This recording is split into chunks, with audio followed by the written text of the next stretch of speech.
Sir bhaji గారు, ఆ, triple R గారు, మన ఉపసభాపతి రఘురామకృష్ణరాజు గారు ఆ, గత ప్రభుత్వ హయాంలో ఆయన ఆ పార్టీ ఎంపీగా ఉండి రచ్చబండ పెట్టి ప్రభుత్వం చేస్తున్నటువంటి కొన్ని కార్యక్రమాలను విమర్శించినందుకు ఆయన మీద రాజద్రోహం కేసు పెట్టి ఆయన్ని ఏ విధంగా టార్చర్ పెట్టారో మనకు అందరికీ తెలిసిందే. దాని జోలికి పోవట్లేదు. ఇప్పుడు కొంతమంది టీడీపీ వాళ్ళు కానీ లేదంటే ముఖ్య నాయకులు కానీ ఏమంటున్నారంటే ఆ, ఈ ఇది జోగి రమేష్ గారి సొంత ఆలోచన కాదు, జగన్మోహన్ రెడ్డి గారు వెనక నుండి నడిపించారు కాబట్టి, ఇది ప్రభుత్వానికి చెడ్డ పేరు తీసుకురావడమే కాబట్టి, అంటే రాజ్యానికి ఒక మకిలి పూయడానికి ఒక ద్రోహం లాంటిది కాబట్టి రాజద్రోహం కేసు ఎందుకు పెట్టరు అని చెప్పేసి ఆ రకంగా మాట్లాడారు. సో రాజద్రోహం కేసు సంగతి తర్వాత, అంత దూరం తర్వాత సంగతి. ఫస్ట్ ఆఫ్ ఆల్ అసలు జోగి రమేష్ గారి మీద ఆల్రెడీ ప్రభుత్వం అధికారంలోకి వచ్చిన కొత్తలోనే ఈ భూముల వ్యవహారం ఒకటి వచ్చింది కదండి, అగ్రిగోల్డ్. దానికి సంబంధించి ఆయన అప్పుడే అరెస్ట్ చేస్తారనుకున్నారు. మరి ఎలా తప్పించుకోవడం తెలియదు. అయితే ఆ తర్వాత మీరు ఆయన కనుక మేము అబ్జర్వ్ చేస్తుంటే he wants to be in good books of Chandrababu Naidu. అందు గురించి ఒక సందర్భంలో మా ఇంట్లో ఆడవాళ్ళు కూడా తిట్టారు, వాళ్ళ ఇంట్లో ఆడవాళ్ళని ఆ రకంగా మీరు అసెంబ్లీలో తోలనాడతారా అని చెప్పేసి సాఫ్ట్ కార్నర్ కోసం. అలాగే మరి నిన్న బయటికి రాగానే ఇది ఇక బయటికి వచ్చి ఆయన పద్ధతిలో మేకపోతు గాంభీర్యం చూపిస్తున్నట్లుగా దేవుళ్ళ మీద ప్రమాణాలు, లేకపోతే ఎవరు నమ్మరు, జోగి రమేష్ అంటే ఏదో నేషనల్ లీడర్ లాగా జోగి రమేష్ తప్పు చేశాడంటే అసలు ప్రపంచం ఎవరు నమ్మరంట, ఆ రకంగా ఆయన సర్టిఫికేట్ ఇచ్చేసుకున్నాడు, సెల్ఫ్ సర్టిఫికేషన్. ఇకపోతే సార్ కొద్దిగా ఎలాబరేట్గా చెప్పండి. ఇది మాట్లాడితే ఆఫ్రికా కనెక్షన్ కనపడుతుంది. ఆఫ్రికాలోనేమో ఆల్రెడీ ఈ రెడ్డీస్ ఇదొకటి ఉంది, తీర చూస్తే అక్కడ వైఎస్ జగన్మోహన్ రెడ్డి గారి చుట్టాలి వాళ్ళు. మరి ఇదంతా కనుక చూస్తే కనుక ఖచ్చితంగా లింక్స్ కనబడుతున్నాయి. రెండు తయారు చేసే పద్ధతి, ఫార్ములా, ఎంత కలపాలి, స్పిరిట్ ఎక్కడి నుంచి ప్రొక్యూర్ చేసుకోవాలి, ఆ మ్యానుఫ్యాక్చరింగ్ యూనిట్స్ ఎక్కడి నుండి తెచ్చారు. సో అక్కడ దాకా వెళితే కానీ మొత్తం నిగ్గు తేలదేమో అనిపిస్తోంది. What is sir? ముందుగా సురేష్ గారు, మీకు మన ఛానల్ వీక్షకులకి అట్లాగే ప్యానెల్లో ఉన్న మిత్రులందరికీ కూడా శుభ సాయంత్రం అండి. ఇప్పుడు జోగి రమేష్ గారు ఇవాళ చాలా చాలా రోజుల తర్వాత మౌనాన్ని వీడి ఇవాళ వార్తల్లోకి ఎక్కాడు.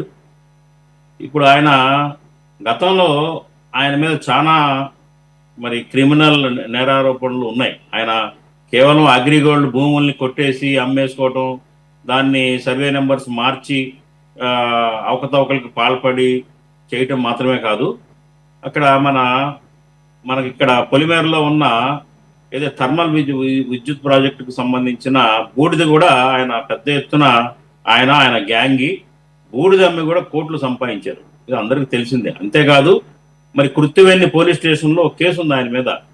పాపం నరసాపురానికి చెందిన అమాయకులకి ప్రభుత్వ భూమిని ప్రైవేట్ భూమిగా చూపించి 90 లక్షలు కొట్టేశాడు. ఆ కేసు స్టిల్ ఇంకా నడుస్తానే ఉంది. ఇదిగాక చంద్రబాబు నాయుడు గారి ఇంటి మీద మరి వీర విహారం చేసిన కేసు ఇంకా జనం మనసుల్లో నుంచి ఇంకా చెదిరిపోలా, అది ఇంకా కొనసాగుతూనే ఉంది. అంతేకాదు ఆయన యొక్క బాడీ లాంగ్వేజ్ కానివ్వండి, ఆయన విధానం కానివ్వండి, ఆయన రాజకీయంగా మరి అరంగేట్రం చేసిన తర్వాత ఆయన సంపాదించిన అతి సామాన్యుడుగా ఉండే ఒక వ్యక్తి ఇవాళ 100 కోట్ల రూపాయలు సంపాదించే స్థితికి వెళ్ళాడు. ఏ రకంగా వెళ్ళాడు? అనేక అవకతవకలు, అక్రమాలు, భూములు కొల్లగొట్టడం, మోసం చేయటం, ఇట్లా రకరకాల. అలాగే మంత్రిగా తీసుకున్న తర్వాత కూడా ఆయన మంత్రివర్గంలో ఆయన చేసిన అవన్నీ కూడా తవ్వుతా వెళ్తే చాలా విషయాలు బయటకు వస్తాయి.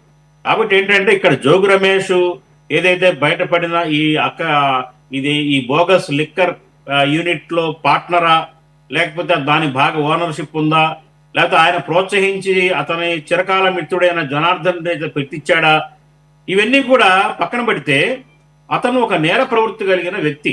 అక్రమార్జనే ధ్యేయంగా అనేక అవకతవకలకు పాల్పడ్డాడని ఈ రాష్ట్రంలో ఉన్న ప్రజలందరికీ తెలుసు. అట్లాగే బాస్ కళ్ళలో ఆనందం చూడటం కోసం ఎంతకైనా తెగించే నేచర్ తోటి ఆయన చెలరేగిపోయిన వైనం కూడా ఈ రాష్ట్ర ప్రజలు ఇంకా మర్చిపోలా. అటువంటి వ్యక్తి ఈవేళ ఈ రకంగా చేయలేదు, జనార్దన్ని ప్రోత్సహించి ప్రభుత్వం మీద బురద చల్లలేదు, కాదు నేను దేవుడి మీద ప్రమాణం చేస్తాను, పిల్లల మీద ప్రమాణం చేస్తానంటే నమ్మటానికి ఎవడు సిద్ధంగా లేరు ఈ రాష్ట్రంలో. ఎందుకంటే ప్రమాణాలు, దేవుడి మీద ప్రమాణాలు, పిల్లల మీద ప్రమాణాలు చట్టం ముందు ఆగవు, నిలబడవు. ప్రజల సింపతి కూడా రాదు ఈయనకి. కారణం ఏంటంటే ఈయన చరిత్ర అలాంటిది. కాబట్టి ఏంటంటే జోగి రమేష్ గారు ఇవాళ సిట్ ఇప్పుడు ఏర్పాటు చేసే సిట్ యొక్క బాధ్యత ఏంటంటే జోగి రమేష్ గారి యొక్క ఇన్వాల్వ్మెంట్ ఎంత ఉంది, ఏదైతే ఈ ఫోన్ చాట్లు ఇంకా లోతుల్లోకి వెళ్తే అది రికార్డెడ్గా ఉంటుంది. టెలిఫోన్ చాటింగ్ అన్నది అది చెరిగిపోదు. ఏదైతే ఏదైతే ఆపరేటర్స్ ఉన్నారో ఆ సెల్ ఫోన్ నెట్వర్క్ ఆపరేటర్స్ లేదా గూగుల్నో పోలీసులు కనుక చట్టపరంగా అడిగితే ఆ చాట్ అంతా కూడా తీయచ్చు బయటికి. ఆ చాట్ ద్వారా కూడా ఈయన పాత్ర ఏంటి, ఏ రకంగా ఈయన ప్రోత్సహించాడు, ఈ నిజంగా రాజద్రోహం కింద కేసు పెట్టదగినట్లుగా ఈయన ప్రవర్తించాడా అనే విషయాలన్నీ కూడా సిట్ విచారణలో ఖచ్చితంగా బయటకు వస్తాయి, బయటకు రావాలి కూడా. కారణం ఏంటంటే ఇది చిన్న విషయం కాదండి. ఇది ఒకవేళ ఆయన నిజంగా కనుక జనార్దన్ చేత పెట్టించి ప్రభుత్వాన్ని అప్రతిష్ట పాలు చేయాలని ప్రయత్నం కానీ చేసుంటే ఖచ్చితంగా అతన్ని శిక్షించాల్సిందే. అట్లాగే వసంత నాగేశ్వరరావు గారు ఇవాళ స్టేట్మెంట్ ఉంది. అదేంటంటే ఆయన జగన్ను కూడా అరెస్ట్ చేయాలి, జగన్మోహన్ రెడ్డి మీద కూడా మీరు కూడా అన్నారు రాజద్రోహం కింద పెట్టాలి అంటున్నారని. అసలు 5 సంవత్సరాల పాటు యథేచ్ఛగా లిక్కర్ మాఫియా సామ్రాజ్యాన్ని నిర్వహించిన ఆ కేసే దిక్కులేదు. ఆ కేసులోనే జగన్మోహన్ రెడ్డి గారిని ప్రభుత్వం ఏమీ చేయలేకపోయింది. అసలు కేసు ఈ 5 ఏళ్లలో ప్రభుత్వం ఆధ్వర్యంలో లిక్కర్ నడిపి వేల కోట్ల రూపాయలు ప్రజాధనాన్ని గొల్లగొట్టడమే కాకుండా ప్రజల ఆరోగ్యాల్ని, ప్రాణాలని హరించిన కేసే దిక్కులేదు. అటువంటి దీంట్లో జగన్మోహన్ రెడ్డి గారిని అరెస్ట్ చేయాలనుకోవటం అత్యాశ అవుతుందనేది నా ఉద్దేశం. ఇవాళ ఇంతవరకే మనం చూసుకుంటే కనుక మరి ఇతను ఊసరవెల్లి లాంటి పర్సనాలిటీ జోగి రమేష్ గారు, మీకు గుర్తుందో లేదో, ఆయన ఈ అగ్రిగోల్డ్ కేసులు పడిన తర్వాత దాని నుంచి తప్పించుకోవడం కోసం పార్టీ మారడానికి కూడా ఆయన ప్రయత్నం చేశాడు. కొంతమంది టీడీపీ వాళ్ళ ఆశ్రయం పొంది టీడీపీలోకి వెళ్ళడానికి ప్రయత్నం చేస్తే వాళ్ళు రిజెక్ట్ చేశారు. తర్వాత జగ్గైపేటకు చెందిన ఒక ప్రముఖమైన ఆయన గతంలో పార్టీలో పనిచేసిన ప్రముఖ వ్యక్తిత్వం ద్వారా జనసేనలో కూడా వెళ్ళడానికి ప్రయత్నం చేశాడు, దూరటానికి ప్రయత్నం చేశాడు అధికార పార్టీలో. కారణం ఏంటంటే ఇటువంటి ఎన్ని చుట్టుకుంటే మెడకి తన నేర సామ్రాజ్యం అంతా బయటకు వస్తాయి. పగబట్టి ఏదో ఒక రోజు పగబట్టి నన్ను లోపలేస్తారు అనే భయం వెన్నాడుతాను ఉంది మొదటి నుంచి జోగి రమేష్ గారికి. ఇది వాస్తవం. ఎందుకంటే ఆయన చేసిన అకృత్యాలు కానివ్వండి, అవినీతి పనులు కానివ్వండి, ఆయనకే తెలుసు, ఆయన అంతరాత్మకు తెలుసు, మన ప్రజలకు తెలియక్కర్లా. ఆయన ఆత్మసాక్షికి తెలుసు ఆయన ఏం పనులు చేశాడో అధికారంలో ఉండగా, ఏ రకంగా చెలరేగిపోయాడో. కాబట్టి దానికి తగిన పనిష్మెంట్ పడుతుంది, ఆ రకంగా నేను శిక్షించబడతాను, నా మీద ఫోకస్ ఉంటుంది అని భయపడి పార్టీలు మాట్లాడి ప్రయత్నించి కుదరక చాలా కాలం నుంచి మౌనంగా ఉన్నాడు. ఆయన మౌనంగా ఉని తెరచాటుగా ఈ ప్రయత్నాలని ముమ్మరం చేశాడు.